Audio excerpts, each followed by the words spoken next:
변호사님 사기꾼도 변호도 해보시고 피해자도 변호를 다 해보셨죠?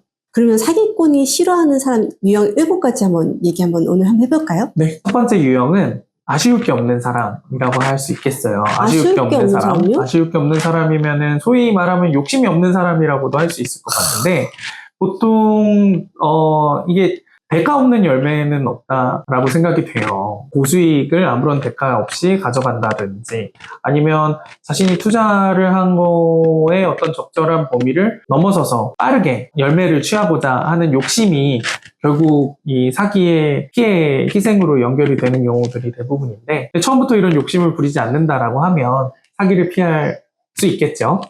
그러면 변호사님 요즘에 왜 투자 수익 몇 배 이런 거 많잖아요. 네네. 그런 거에 혹하면 안 되겠네요. 그렇죠. 이 투자 수익이 몇 배가 난다는 것조차도 의심을 해보셔야 되고 여의도 증권가의 이 전문가들도 네. 수익을 보장하고 자신이 그런 수익을 꾸준히 내는 거에 대해서 굉장히 조심스러워 하는데 그거를 단순히 인터넷이나 뭐 그런 전문가도 아닌 사람들이 이야기를 한다라는 부분에 대해서 처음부터 의심을 해보셔야 될 것 같습니다. 그럼 두 번째 유형은 어떻게 되나요? 두 번째 유형은 일단 증거를 남기는 사람. 반대로 말하면 사기에 대응하는 방법은 증거를 남기는 겁니다. 뭐 차용증 같은 거 말하는 건가요? 예. 차용증을 작성을 한다든지 예를 들면 요새 범죄 조직들이 텔레그램을 많이 활용을 해요. 이거는 나중에 그 삭제를 하면 그 본인의 대화 내역이나 그동안의 어떤 이야기를 했던 기록들이 다 삭제가 되게 되거든요. 근데 만약에 사기 피해를 당했을 때 이제 법적인 절차를 통해서 이제 도움을 얻고자 한다면 증거 확보가 필수입니다. 근데 이게 삭제돼 버린다면 본인의 피해 사실을 호소할 수 있는, 그게 받아들여질 수 있는 가능성이 굉장히 낮아지겠죠. 그래서 어떤 증거든 캡처를 해놓든 종이로 보관을 하든 증거를 확보를 해놓는 게 중요하고, 바꿔 말하면 이런 증거를 확보를 해놓는 사람은 사기꾼이 싫어하는 유형이라고 볼 수 있겠습니다. 선생님, 그럼 세 번째 유형은 어떻게 될까요? 일단 세 번째 유형은 혼자 결정 안 하는 사람이라고 생각이 돼요.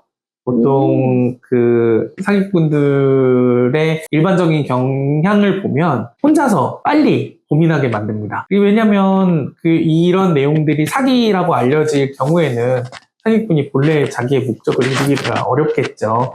그렇기 때문에 주변에 법률 문제든 아니면은 금전 문제에 대해서 충분히 상담할 수 있는 누군가가 있다면 사기 범죄를 예방할 수 있는 유형의 사람이다 라고 보실 수 있겠네요.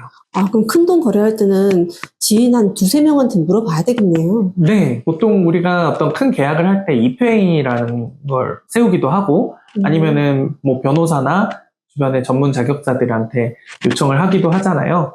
그런 것들이 결국은 주변에 믿을 만한 사람들을 통해서 신뢰도를 높이고자 하는 방법이니까 이와 마찬가지로 어떤 결정을 하실 때는 주변에 물어보고 하시는 게 중요하다고 생각하고, 사기꾼은 반대로 이렇게 주변에 물어보는 사람을 결코 좋아하지 않겠죠. 조금 더 입증이라든지 이런 게 더 확고하게 되는 건가요? 아까 말씀드렸듯이 네. 변호사 입회도 가능하지만 실질적으로 일단 집행력을 확보를 하고 싶다. 다시 말씀드리면 이 돈이 나중에 갚지 않았을 때 바로 강제 집행이라고 하는 돈을 갚도록 하는 절차에 착수할 수 있도록 하려면 공증사무실에서 공증인에게 이 확인을 받는 거를 이제 공증을 받는다고 하는데요. 네. 그 공증을 받으시면 되는 거죠. 네 번째 유형은 어떻게 될까요? 네 번째 유형은 시간 여유를 갖는 사람이지 않을까 싶어요. 아까 말씀드린 거랑도 같은 맥락인데요. 빨리 결정하고 혼자 결정하고 하는 사람들은 실수할 가능성이 높다고 생각이 됩니다. 사기꾼들의 행태가 더 정교해지고 복잡해지고 있어서 이런 고민을 못하도록 하는 경우들이 많이 있어요. 근데 빨리 결정해라, 주변에는 이야기하지 말라 라고 이야기를 하는 거는 왜 그렇게 이야기를 할지 다시 한번 생각해 보실 필요가 있을 것 같습니다. 몇 분 안에 결정하고 뭐 하루 내에 빨리 답 달라 뭐 이런 건가요? 그렇죠. 보통 다른 경우에 겪어보셨을 수도 있지만 뭐 이게 지금 결정을 하지 않으면은 이 기회가 날아간다라든지 아니면은 이걸 주변 사람들한테 이야기를 하면 뭐 이런 기회가 없을 수 있다, 이런 이야기를 하는 것 자체가 사실 말도 안 되는 이야기인 거잖아요. 근데 그때 당시에 또 욕심을 부리게 되면 이 기회를 놓칠까봐 그런 맞아. 잘못된 선택을 하시는 경우들이 있을 수 있어서 그 내용은 충분한 상담을 거쳐서 선택을 하셔야 나중에 더 큰 피해를 보지 않으신다. 그러니까 천천히 하셔도 괜찮다라고 생각하시는 게 좋지 않을까 싶습니다. 예, 그럼 5번째 유형은 어떻게 될까요?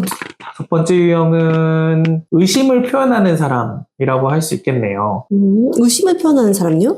네, 보통 사기꾼들은 본인들이 절대적으로 옳고 본인의 말에 대해서 이의를 제기하는 것을 용납하지 않는 경향이 있습니다.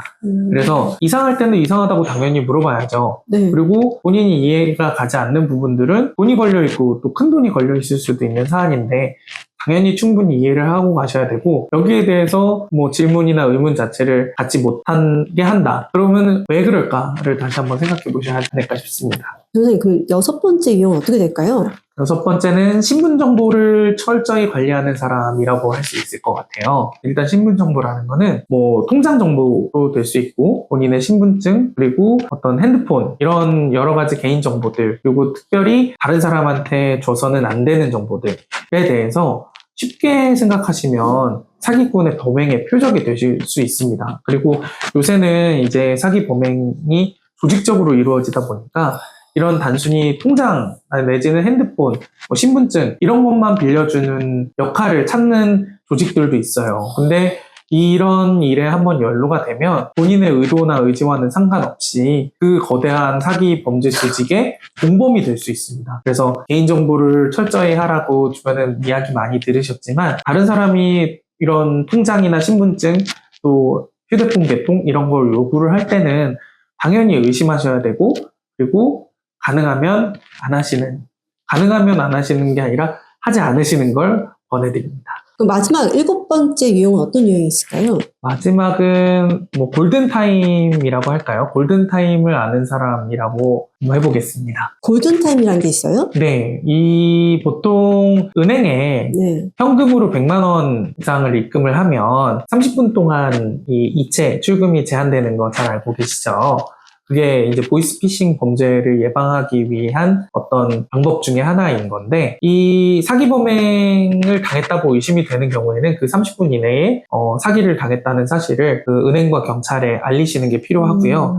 그리고 이게 그냥 그대로 두시면 안 되고 경찰에 신고하시면 이제 사건 사고 사실 확인원이라는 거를 경찰에서 발급받으실 수가 있어요. 이거를 3일 이내에 발급을 받으셔서 금융기관에 제출을 하셔야 이 그 돈이 잘 묶여 있을 수 있습니다. 이게 지금 빠져나가게 되면 지금은 이 범죄 조직들이 굉장히 국제적이고 또 이 정보통신망을 통해서 굉장히 복잡하게 엮여 있기 때문에 인출돼서 사라져버린 돈은 현실적으로 돌려받기가 불가능하다고 보셔야 돼요. 그렇기 위해서는 아까 말씀드렸던 그 30분, 3일을 꼭 기억하셔서 그 안에 신고 절차를 꼭 밟아 놓으셔야 돈을 잃어버리시는 안 좋은 결과를, 불행의 씨앗을 예방할 수 있을 것 같습니다. 아, 그럼 오늘의 중요한 교훈은 333이네요. 333이 뭘까요? 네.